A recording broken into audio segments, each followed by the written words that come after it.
in America, but now we are about to publish your immense book on what happened to America in the last 15 years, since September 11th and until the end of the Obama era.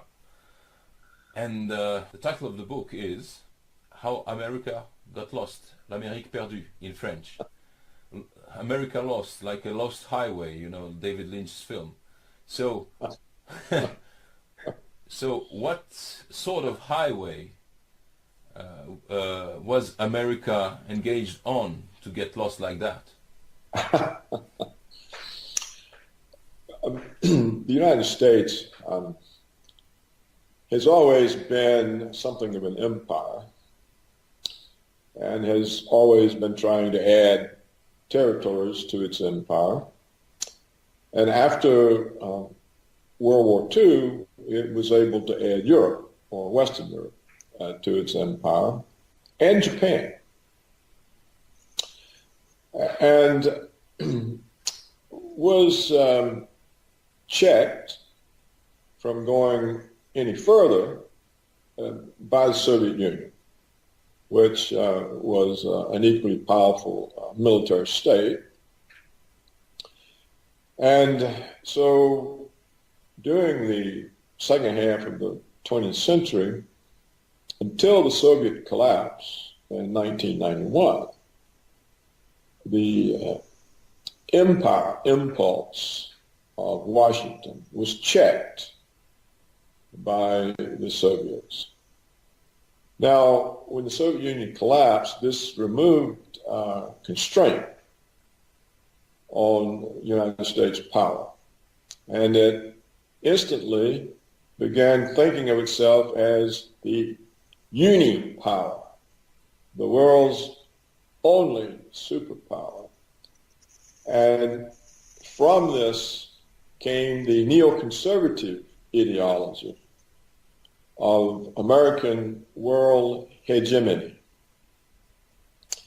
The neoconservatives concluded from the collapse of communism that history had chosen the United States as the only viable political economic system, and that it was the responsibility of the United States to impose this system on the world. And this neoconservative ideology suited many of the powerful private interest groups. It suited the military security complex. Yeah. Because they knew their budgets would be safe forever, because they were worried with the Soviet collapse whether all the funding for the military security complex would continue. Well, now the neoconservatives have given them a new justification, American world hegemony. This suited the financial sector because the American financial sector has always intended to exercise financial hegemony over the rest of the world. So, this suited, of course, the oil companies who could control the energy flows, and it suited the global corporations who could dictate the policies of other countries, force them out of self-sufficiency into monocultures, producing for export. So the whole thing suited the American power structure as well. yes, but when we read your chronicles of that time, it appears that the benefits for the United States, for the people in the United States, were not as high as the prices. There were no benefits for the people. Only for what is now known as the 1%. Well, the fact that this system benefited the 1%, not the 99%, and that it continued for a quarter of a century, for 25 years, meant that the vast bulk of the American population had no real income gains. In fact, they had real income losses. That the average real median family income today is less than it was 20 or 30 years ago. Because this process of globalization was a process by which Wall Street forced all the manufacturing companies to move their production for American markets offshore, where labor costs were cheaper. So the American working class, the middle class, working class, lost their employment, and the income that had been paid to them in wages instead went to the executives of the corporations in the form of executive bonuses. They call them performance bonuses. And they went to the shareholders in the form of dividends and capital gains. So this is the explanation for the sudden worsening in the income distribution in the United States. The money that had been paid to a workforce instead now, by hiring much cheaper labor in China, India, abroad, the wage savings then went to the capitalists, to the owners. So this also had a lot of trickle-down adverse effects because it destroyed the tax base of states, of cities. It also hurt the federal tax base. And then the next step in this globalization was to move offshore the tradable professional skills, such as software engineering. A tradable professional skill is one that can be performed anywhere. It doesn't require hands-on presence. You know, if you're going to get your hair cut, it has to be done locally. But if you want software written, it can be written anywhere. Yeah. And so the rise of the high-speed internet allowed the corporations to move offshore the salaried middle-class jobs that college and university graduates had always taken. So all of a sudden, there's no employment for American university graduates. According to published reports from the Federal Reserve, the central bank,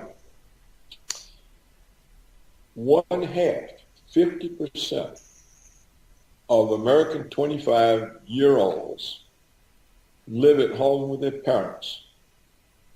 And the reason is they cannot get employment that pays enough to support an independent existence.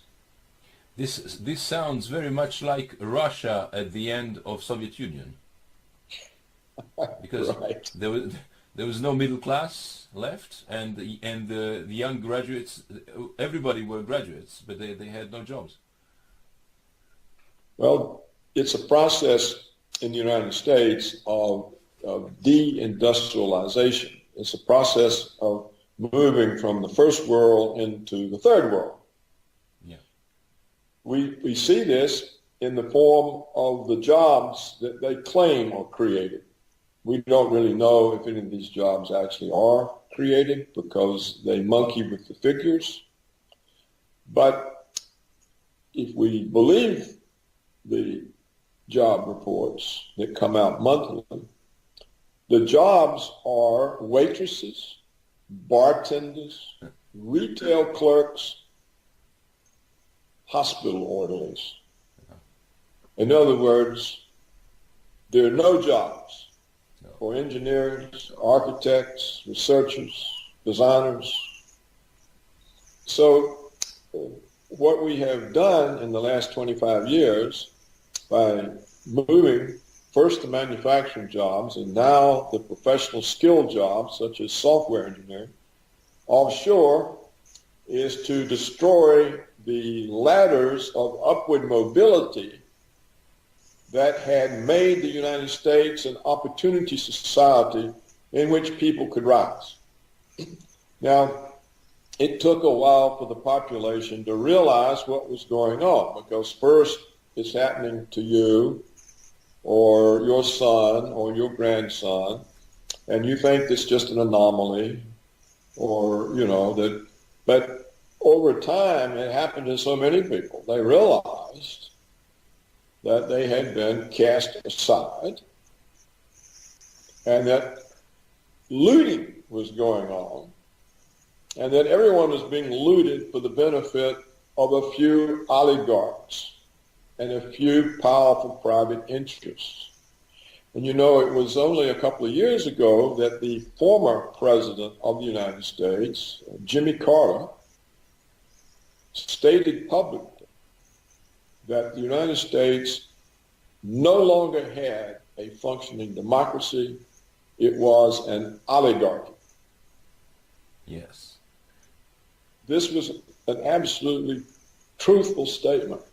And so what explains the recent presidential primaries and recent presidential election in the United States is that the vast majority of the states, the people in the country, the Americans who are known as living in the flyover country, that is the great bulk of the country between the East and West Coast. These are the people have really suffered. And so what we saw in this last election was a rebellion.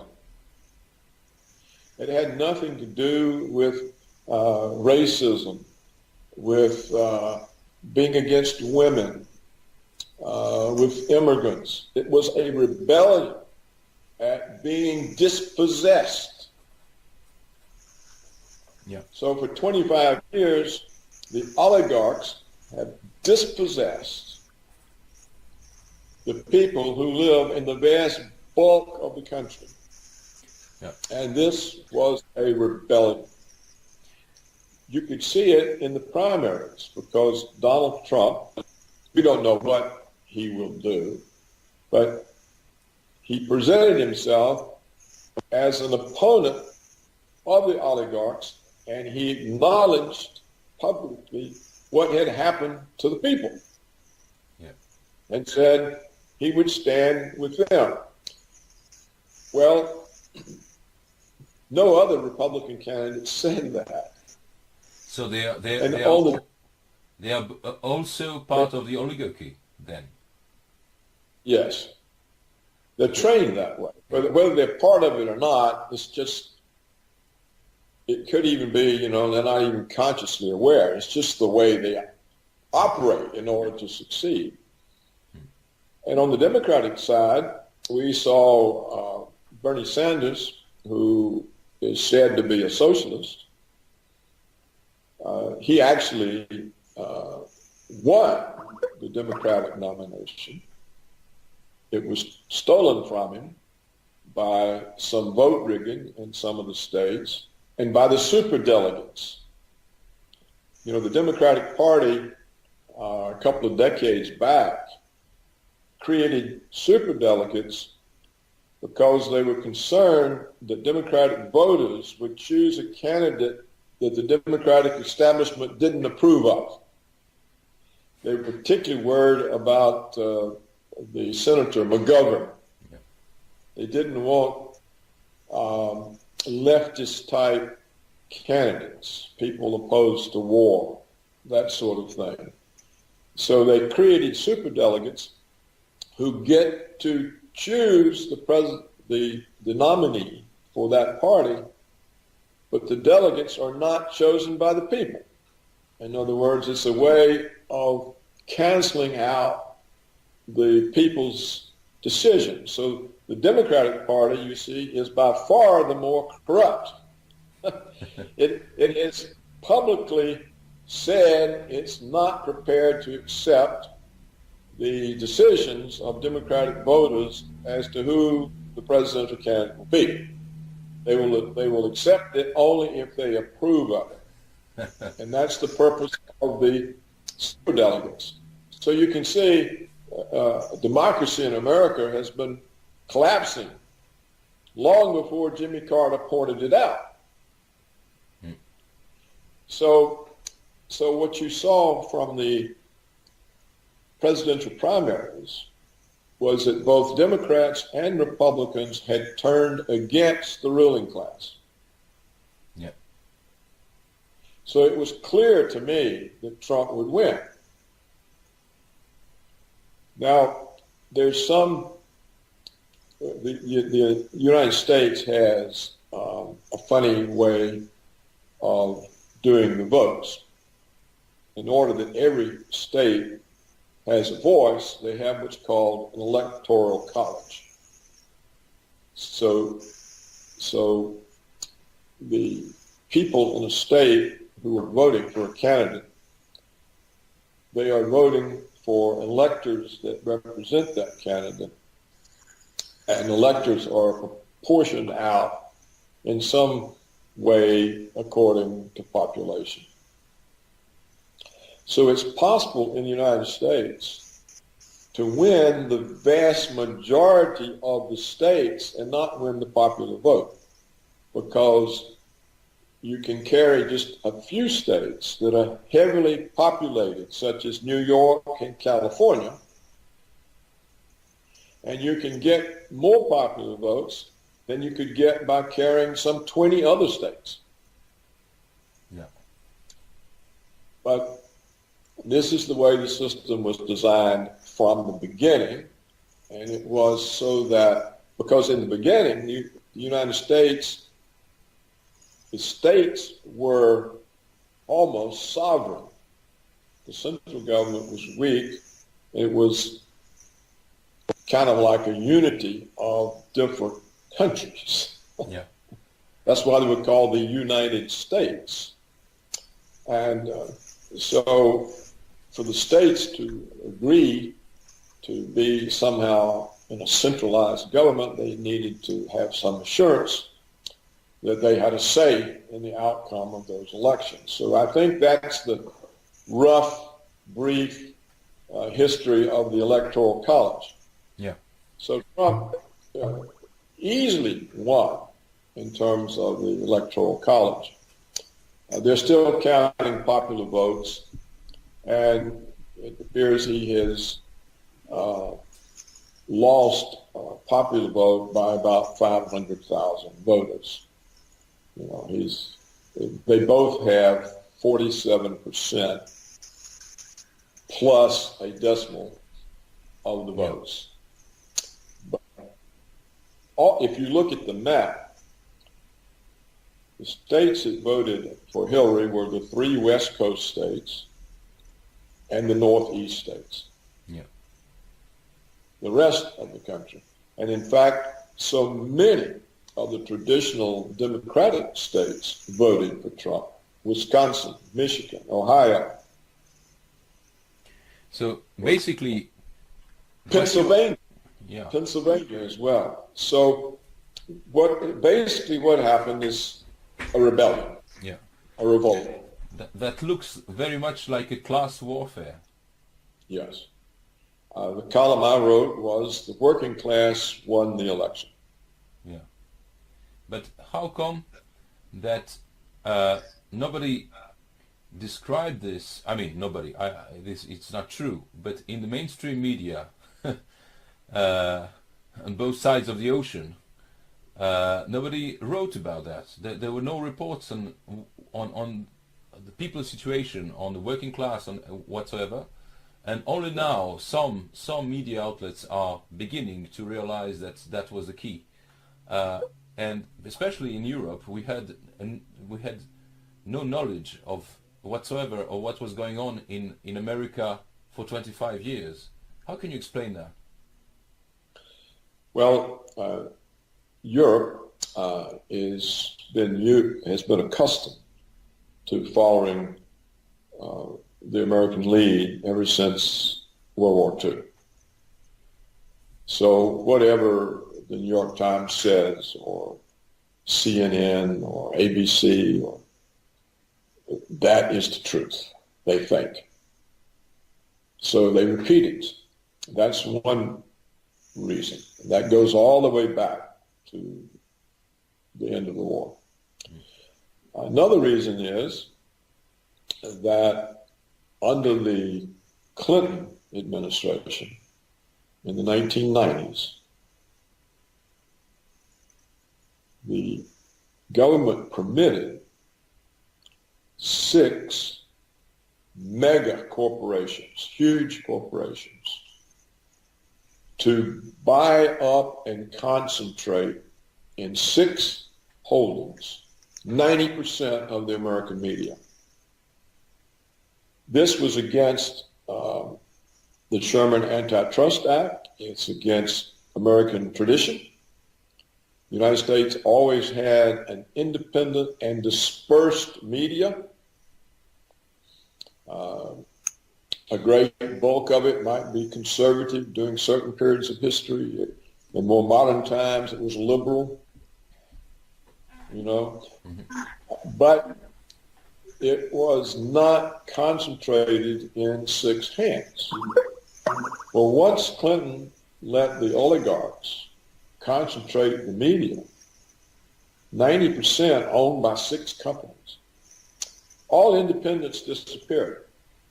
Furthermore, journalists no longer ran the companies. They were run by former government officials and by corporate advertising executives.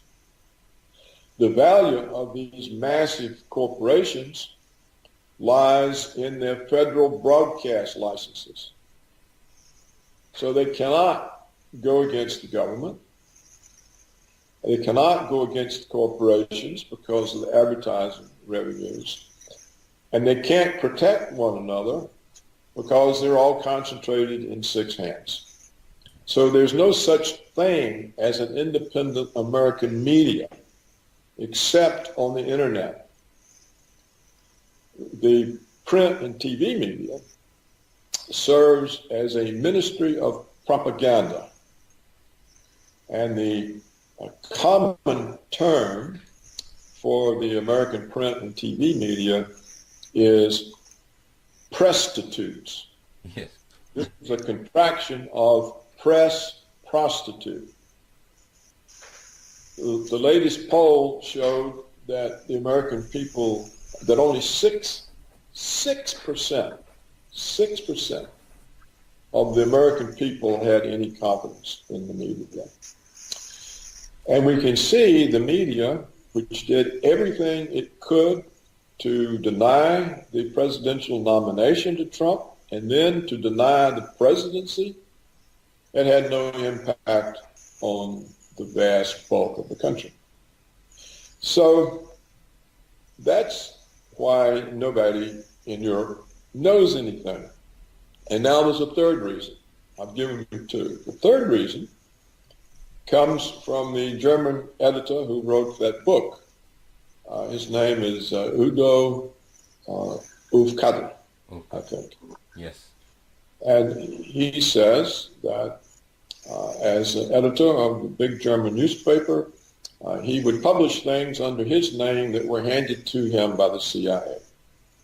And he says this is common practice throughout Europe, that there are no significant journalists in Europe that are not on the CIA payroll in one way or the other, either as cultivated friends who get free trips to Washington or for money. Mm. So you see, Europe doesn't have a media either. There's no independent media in Europe. And the Europeans are so accustomed to following Washington's lead, they don't even know how to be independent. No. The best independent country in Europe was France. De Gaulle would not join NATO, and I think it was only earlier in the 21st century that France finally joined NATO. Yeah. So there's no real, outside of France, there was no independence from American foreign policy, or for that matter, American economic policy. Indeed, we have the revelation from the CIA memos that were released by the National Archive that the EU itself is a CIA creation. That it was the CIA that came up with the idea of the European Union, because if Europe was centralized, it would be much easier for Washington to control. There would only be a few people to control, to pay off, for influence. Whereas all these separate countries, this was a nightmare. They could play each other off. They could, some politician could go off in some other direction. And so this is not a conspiracy theory. These memos are released. A professor at Georgetown University or George Washington, I forget which, found them and wrote a book about them. So Europe is part of the American empire, and they're so used to being part of it, they don't even think about it. Yeah. So now, do you think that, I mean, what is the scope of the rebellion or revolution that bears Trump's name now? I mean, does this election mean that things are going to change radically in the United States and abroad, or does it mean that the empire will go on with its policy with just a little slowdown? Well, that remains to be seen, but the oligarchy is still there. They're still powerful. Trump, in a way, is more a manifestation of a rebellion than the leader of one. He's not experienced in the views he hasn't a movement that he can fall back onto that has knowledgeable experts who would help him bring about the changes. So he's thrown into relying on the same kind of pool of people to staff the government that every other government has been relying on. And so he can easily be captured. Yeah. He also has a tendency, which is understandable, to reward people who support him. And so early on, the oligarchs sent in people to support him. So they would have entree.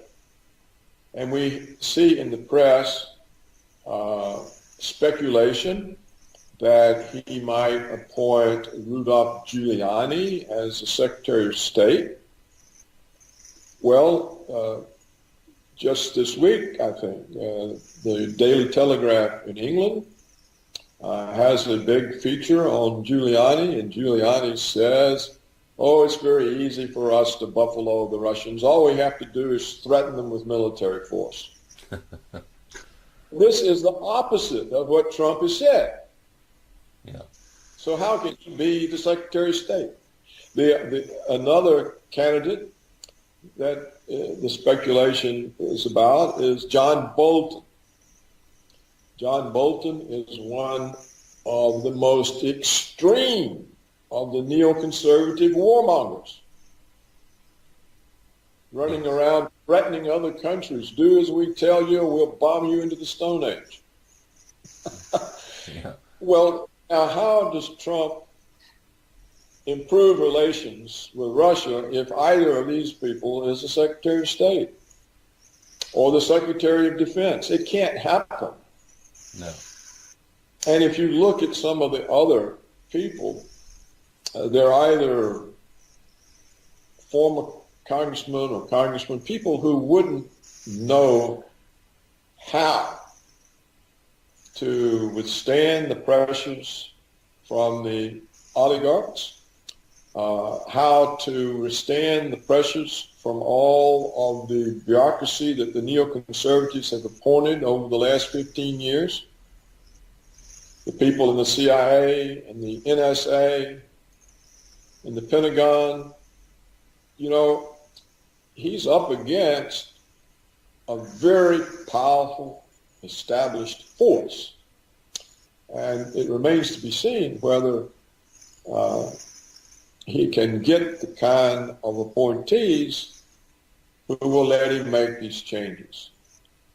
Because the military security complex, it doesn't want a war with Russia, but it likes having Russia as an enemy. Yeah. Because, see, we have this enemy. We have to have another $1 trillion to spend on us, on our weapons. So we got to have more power. NSA, we got to have more power. We have to spy on everybody. Yeah. From the time they, 24 hours a day. We got to even know when the Americans are asleep, what they're dreaming about. And then Trump's other important goal, which is to bring back middle-class jobs to Americans. The global corporations don't want that. That means less profits, less performance bonuses, less capital gains.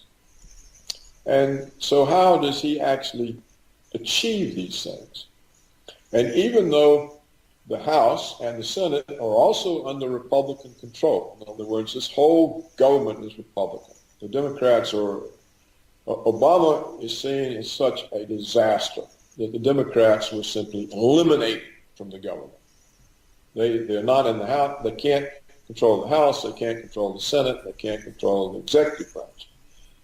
So, but still, the Republicans in the House and Senate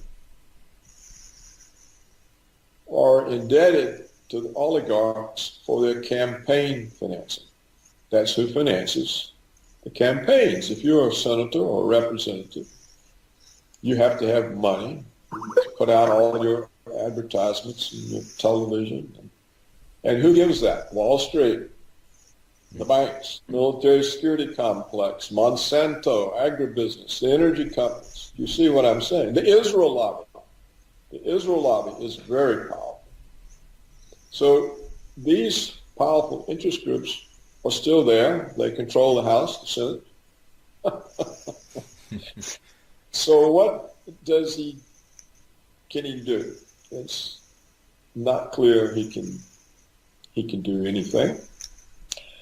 And if he fails, then what happens to the American people? Do they simply get demoralized and give up? Or are they harder pressed than ever and they get more angry and turn to violence? So what's the answer? It remains to be seen. Yeah. I think they'll turn to violence because they're being too hard pressed economically. You see, in many ways, we've already talked about they've lost their jobs. Their children and grandchildren have no prospects. The older Americans who saved for retirement and expected to be able to supplement their meager Social Security benefits with their savings, there's been no interest income on savings for 8 years. They've been forced to draw down their capital, not live off of its earnings. So the whole country is being impoverished. And then they watched how the Obama regime saved the big banks and let all the homeowners flush down the toilet. Yeah. So they know the system is against them. So if Trump can't somehow provide a better deal for these people, I don't think they'll just get demoralized and quit because they're too hard pressed. I think they'll get more angry. And they try to oppress. The United States is a big country geographically. And Trump's opponents are thin lines on each coast. The rest of the country is his. So I think if they don't make an accommodation with Trump and don't let him bring about these changes, they'll be faced next time with a more violent outpouring, more violent candidate.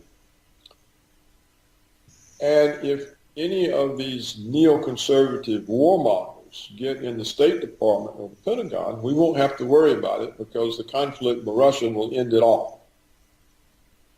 You cannot convince a powerful country like Russia that you're going to attack them and have them just sit there and wait. No. They won't do it. And Putin has given them already warning after warning, and they don't hear.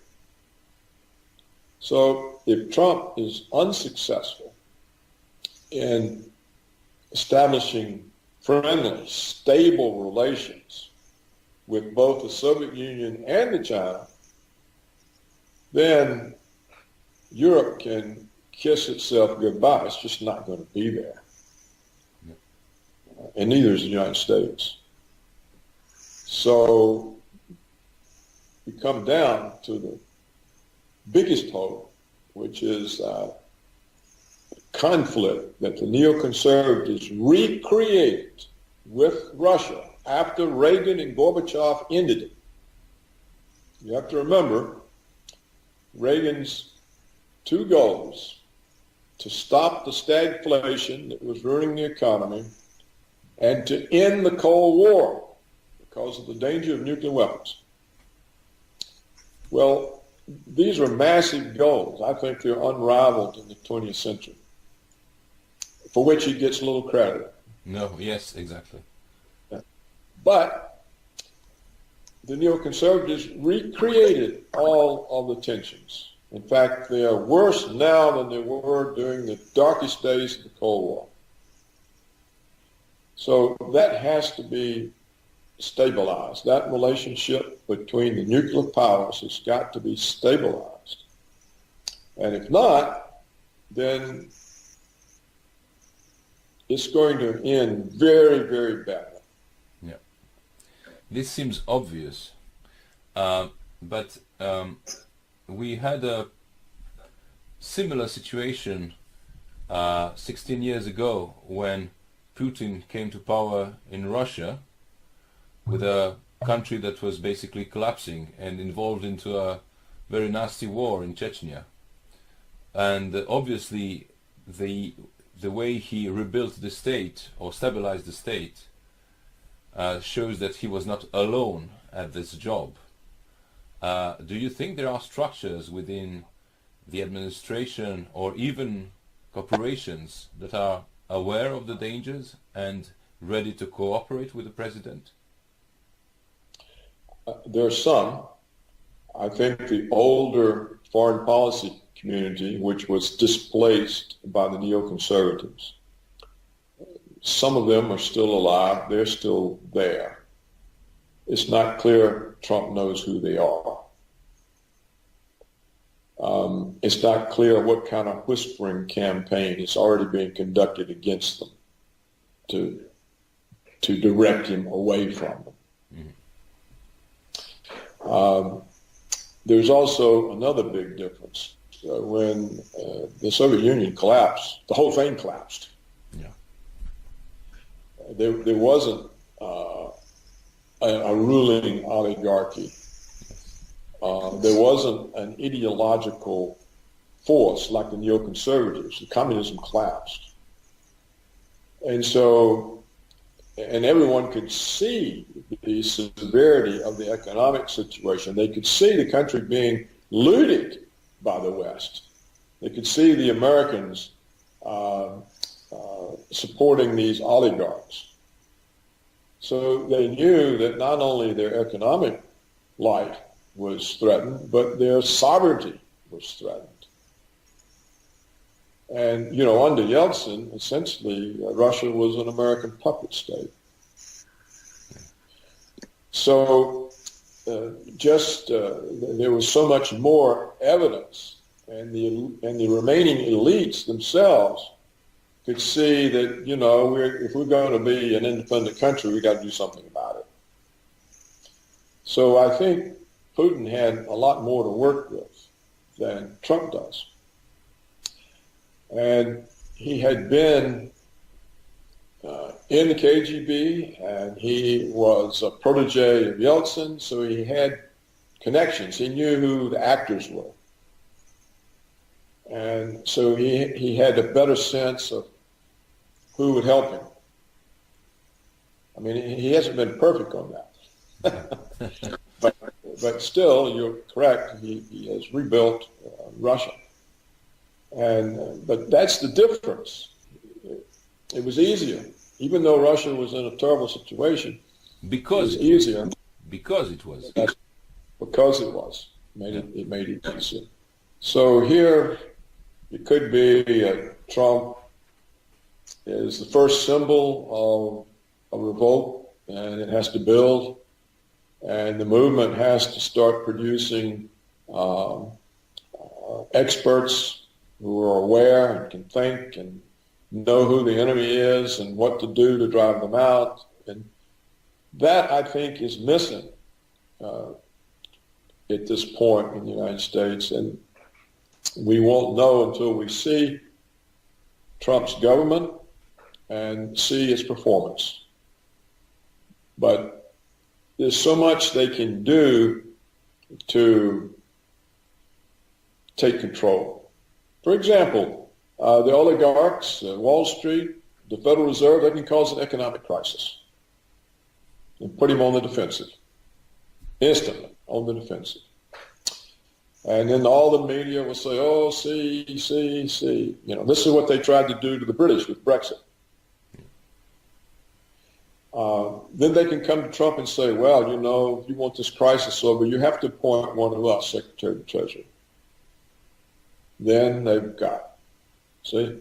Or the neoconservatives in the CIA can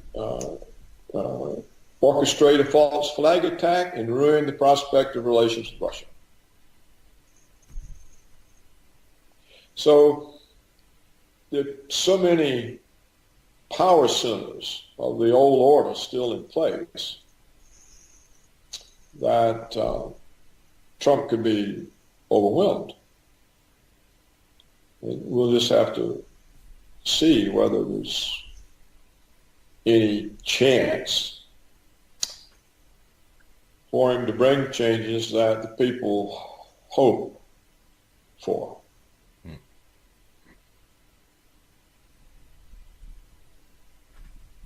Perfect. I think it's fundamental. Yeah, it's fundamental for people here to hear that. We're having very harsh debates here in Europe about you know, the way the media have blackened out everything that was going on in the United States and all over the world. I mean, in Syria, everywhere. And now it seems to me that they are utterly frightened with how they're being overwhelmed and pushed aside by the electronic media, the internet media. You know, we have a publishing house and as well a newsletter, an internet newsletter that is named The Anti-Press.